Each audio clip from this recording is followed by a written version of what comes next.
Let's see. Testing. Yeah, okay. So I wanted to speak this morning a bit about how you, the viewer, are more of, or have, should I say, more of the potential of being or serving or acting as a Messiah than uh, Jesus, Jesus Christos, does.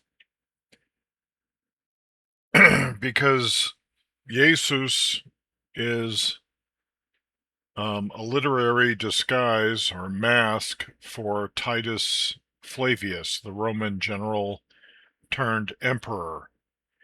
And he is dead. So, as it says in Ecclesiastes, Kohelet, whatever your hand finds to do, do it with your might, for there is no work or thought or knowledge or wisdom in Sheol to which you are going. Sheol being the abode of the dead. So, as we've seen, Jesus is absent, tardy, and impotent.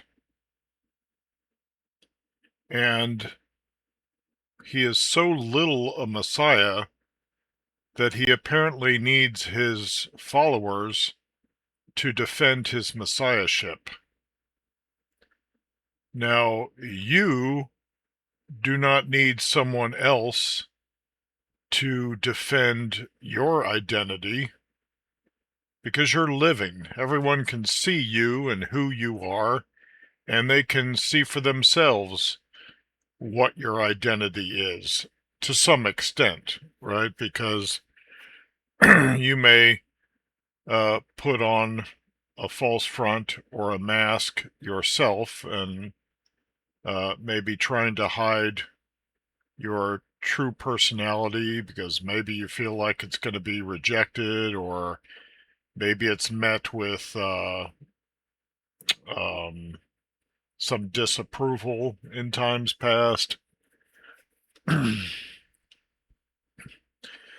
we're talking about the ability to act and live and perform what's typically attributed to a Messiah.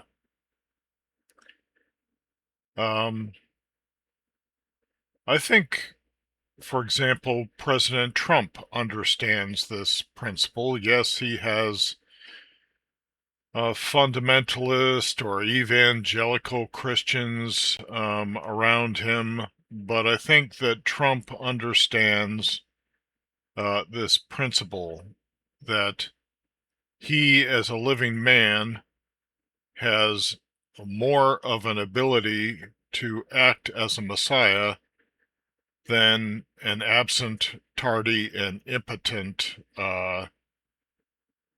messianic candidate. Because really, that's what we have to call Jesus, a messianic candidate, because he hasn't really demonstrated that he is the Messiah yet. Except in the minds of his followers, most of whom don't even know what a Messiah is supposed to do or be. Now, one thing a Messiah is supposed to do is they're supposed to learn, do, and teach, possibly by example, um, possibly by word, other people to observe the Torah properly. The Torah being God's law of commandments uh, given to the children of Israel and through them to all of humanity. Um, and it was given through the Creator's servant Moses.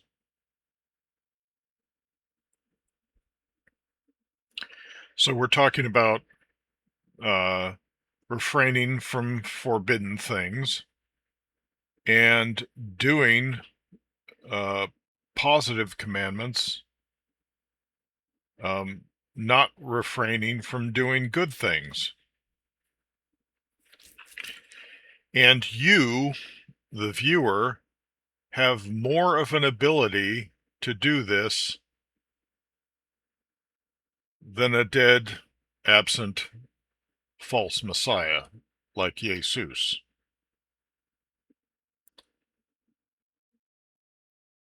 Another role of the Messiah is to facilitate the rebuilding of the temple in Jerusalem. You have more of an ability to contribute to the rebuilding of the temple than Jesus does.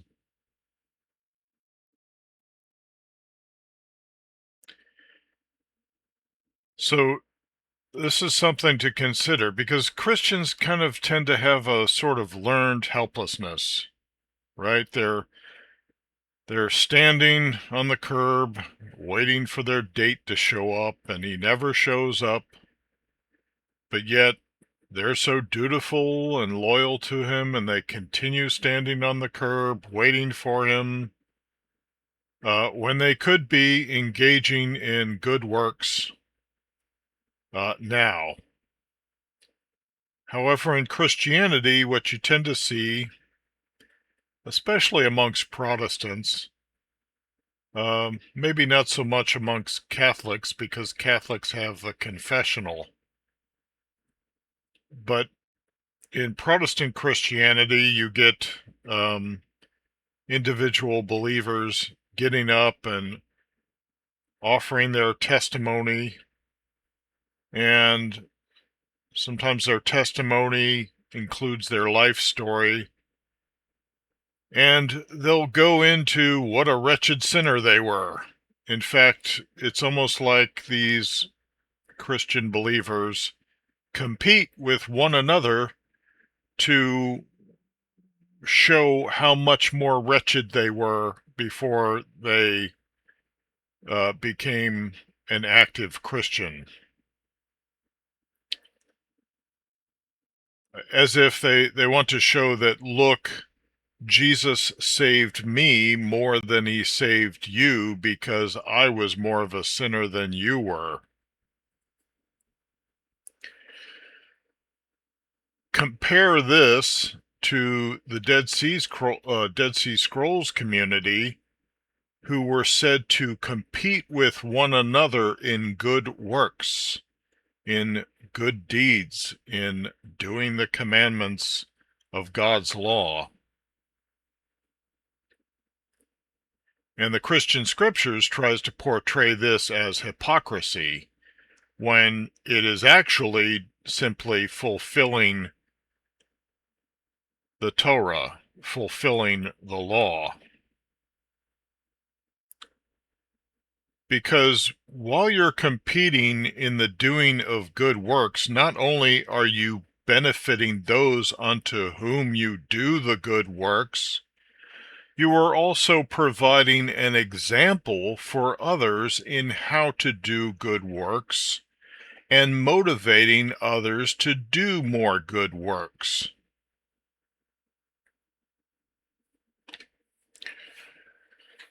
I think that's a far more benefit than getting up and talking about what a wretched sinner you were and getting into all of the filthy details of what a sinner you were and boasting about how much more saved you are than your fellow believers because you were that much more of a sinner. So this is the learned helplessness of Christianity I'm talking about. They're awaiting their Messiah to come and tell them what to do when the law already outlines what they're supposed to do. but they typically reject the law, or they cherry pick or pick and choose which commandments apply to Christians and which do not, resulting in quite a bit of confusion when the law is pretty clear.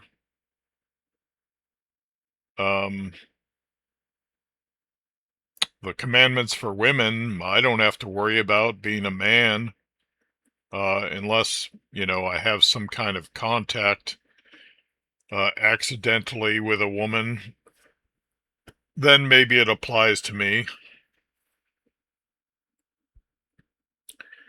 So this is what I'm saying. And observant Jews already know this. they they already know that each one of them is a sort of potential Messiah. They know that doing a commandment could tip the scales that would actually usher in the Messianic age. And I think that's something we all want, is a worldwide reign of peace, of law and order, and harmony between peoples.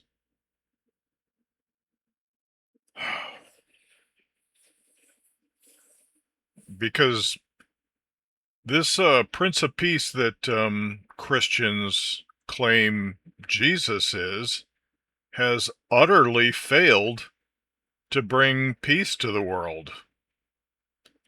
And Christians will say, oh, that peace is in my heart. Oh, so he brought that peace individually to you, but meanwhile, the world, which Christians typically are averse to, even though the world was created by the Creator for humankind, and of course the animals.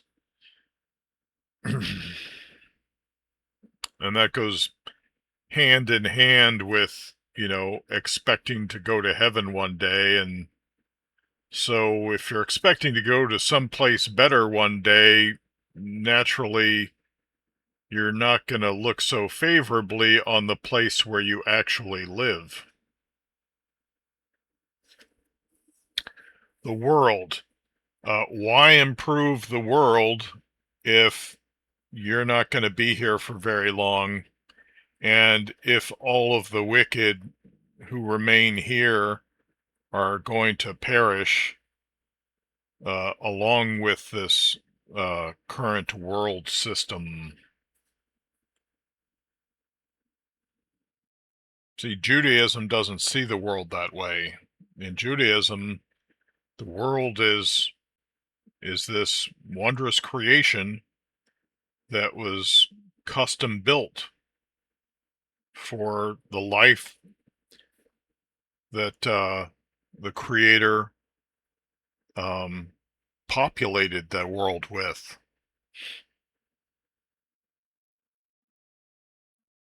So you work to improve it. Like tending the garden in Eden, you're bringing order to chaos. So there's a work to be done here in this world. But Christians, possibly because so many of the original Christians were actually slaves in the Roman Empire, possibly 97,000 of them captives of Titus, and I think later maybe Hadrian. So Jewish captives who were taken into slavery by Gentiles, and probably had this Gentile religion of Christianity foisted upon them. That's probably where the great company of priests who supposedly converted to Christianity comes from. Not not in the 30s or 40s or 50s or even the 60s, but in 70 AD. Anyway, as a slave, they certainly have a sort of learned helplessness because they have to rely on their masters to tell them what to do. And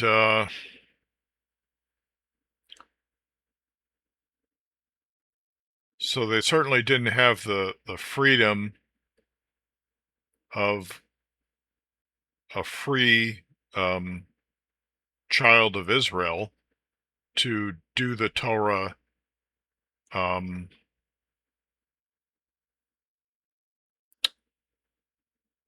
to live the Torah according to the wisdom that they'd inherited.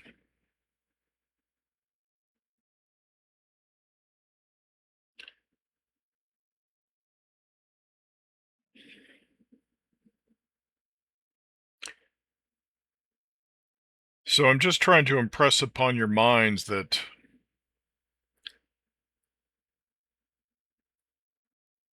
you, as a living, breathing human being,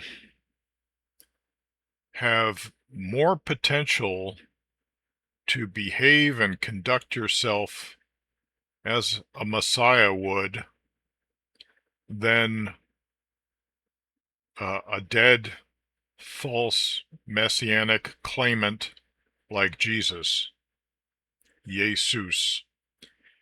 Titus Flavius, the dead Roman exterminator of Jews as a Roman general who turned emperor and sponsored the creation and invention of the Christian religion, which sought to replace the Jewish people with Gentile posers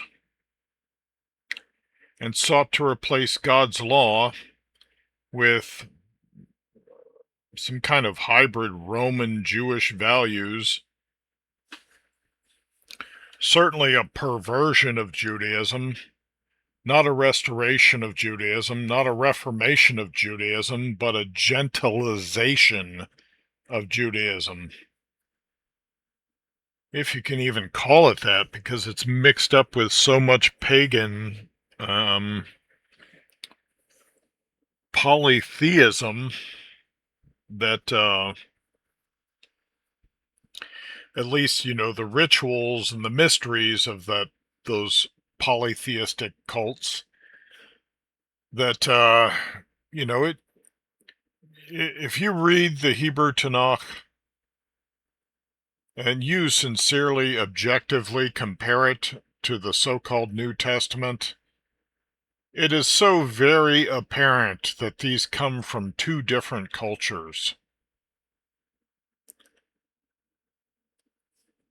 I, I don't know. Maybe it's lack of literacy. I don't know how you can think that the one is like the other. Um, for me, it took actually going back and reading the so-called Old Testament in chronological order and nailing down each of the truths as they were offered to me in that chronological order. And then eventually what came to mind is how later Christian teachings contradicted the Torah. So then of course I knew that Christianity was an attack upon the Torah and the Jewish people. And then knowing that, the scales fell from my eyes, as it were, and the whole illusion of Christianity began to evaporate. Albeit, or giving credit where credit is due, with the help of scholars like Robert Eisenman, Joseph Atwill, with reading Flavius Josephus's works, and with becoming more fluent in uh, contemporaneous uh, literature to the first century, uh, whether it was Roman literature or um, Jewish or even Christian literature.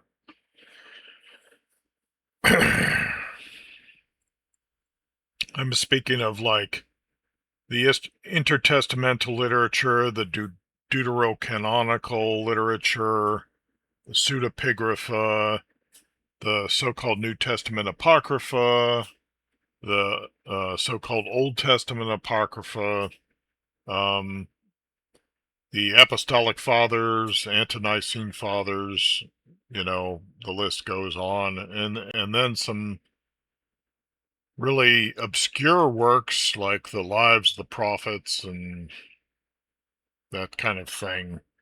Just basically chasing down every lead as it presented itself. And then it brought me to the point where now I know that, Christianity is just an attack upon God's law and the Jewish people. Now, I don't deny the fact that Christianity may have elevated pagan polytheistic Gentiles in their thinking and in their morality to some extent, and that certainly contributed to the development of civilization in the West. But it's possible that we could have had something even better if the Roman Flavian dynasty had not cooked up Christianity and distracted Gentiles from their already customary pilgrimages to Jerusalem and learning not polytheism, but learning monotheism from the Jewish people and learning ethics from the Jewish people. Like, if a Christian ever read Pirkei Avot, the ethics of the fathers, I don't know how they could keep themselves from being edified in so doing, unless they were so thoroughly programmed against anything Jewish that they just scoffed at it and dismissed it and gleaned nothing from it.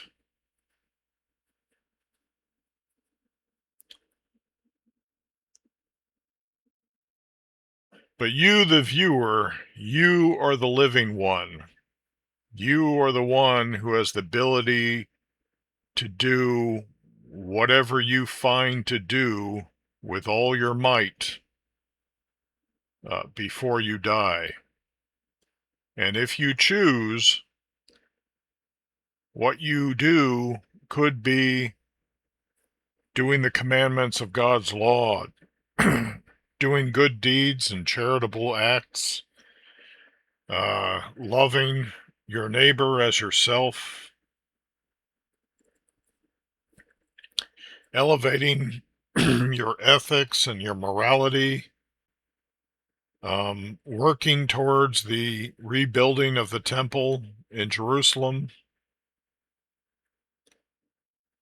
so that, the Israel that we see that people complain about might be the Israel that we would rather see, which would be a holy nation, which Gentiles don't understand this, but the Jewish people are already a holy nation. But what Gentiles say they want to see is more religious Jews, but when they see what a religious Jew actually looks like and how they conduct themselves, then they say, oh, they don't want that because they've been programmed against religion by trends from the 1960s and by Christianisms spouted from the pulpit and from the Christian scriptures themselves. So somehow, like, the Jewish people are supposed to find this razor's edge of balance that each Christian wants them to skate along, when these Gentiles don't even know the Torah. They're not fluent in God's law. So how would they really know what God's will is? They look for righteousness and holiness, but they don't know what righteousness and holiness look like by God's definition. So anyway, I'm saying that you're watching this video, so you must still be alive, and you have more of an ability right this moment to do a good deed, to obey a commandment more than Jesus does, because Jesus is dead.